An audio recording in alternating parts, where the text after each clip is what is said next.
Have you ever felt that people didn't leave your life all at once, but slowly, quietly, until one day you realized the silence had become permanent? Have you ever asked God in a whisper, "Why am I still here when everyone else has moved on?" This is the story of a woman whose life slowly became empty, and how God used that emptiness not to break her, but to place her exactly where she was needed most. Sophia lived in a modest home on the edge of a busy town. Her house was never quiet. Mornings began with her husband getting ready for work, the sound of footsteps, the clatter of cups. Evenings were filled with her son's voice, talking endlessly about his dreams and plans. Meals were shared at one table. Prayers were spoken together. Laughter lived in the walls. Sophia never asked God for wealth or comfort. She only prayed for togetherness. In her heart, a full home was a blessed home. When her son was accepted into a university in another city, Sophia cried and smiled at the same time.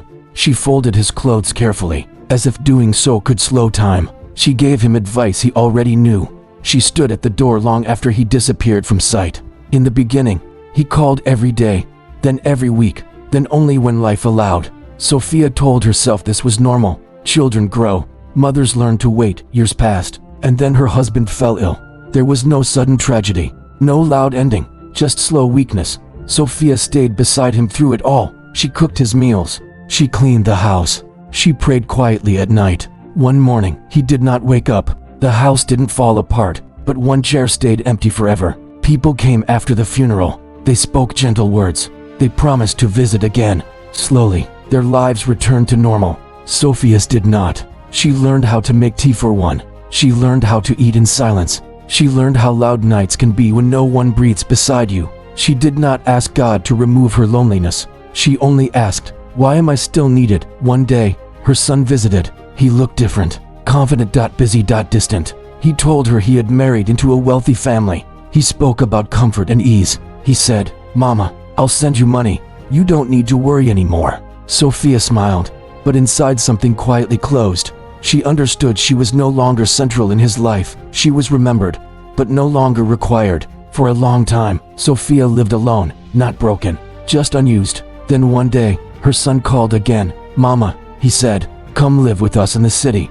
Sophia prayed before answering. Her heart felt heavy, but guided. She packed her few belongings and left the house where her life had slowly emptied. The city was loud, her son's house was large, and yet, Sophia felt smaller than ever. Everything was arranged. Staff cooked, staff cleaned. No one needed her hands. No one asked her opinion. She sat quietly, each morning, watching the day move without her. One night, she whispered to God, "Please do not let me live without purpose." A few days later, her son took her with him to visit a women's shelter on the outskirts of the city. It wasn't a beautiful place. The walls were worn, the rooms were crowded, but it was full of tired faces, women who had been forgotten, women who had nowhere to return. Sophia said nothing. She only looked. As she was leaving, an old woman reached out and held her hand. She said softly, "You feel like someone who listens."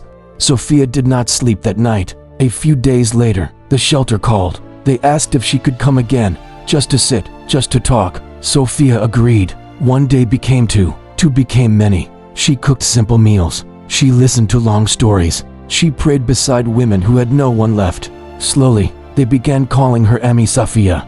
That was when Sophia understood something that changed her forever. God had not made her lonely to punish her. He had made her available. He had removed her from one home so she could become home for others. When her son visited the shelter and saw her there, he finally understood. His mother was no longer waiting to be needed. She was needed again. And this is the lesson.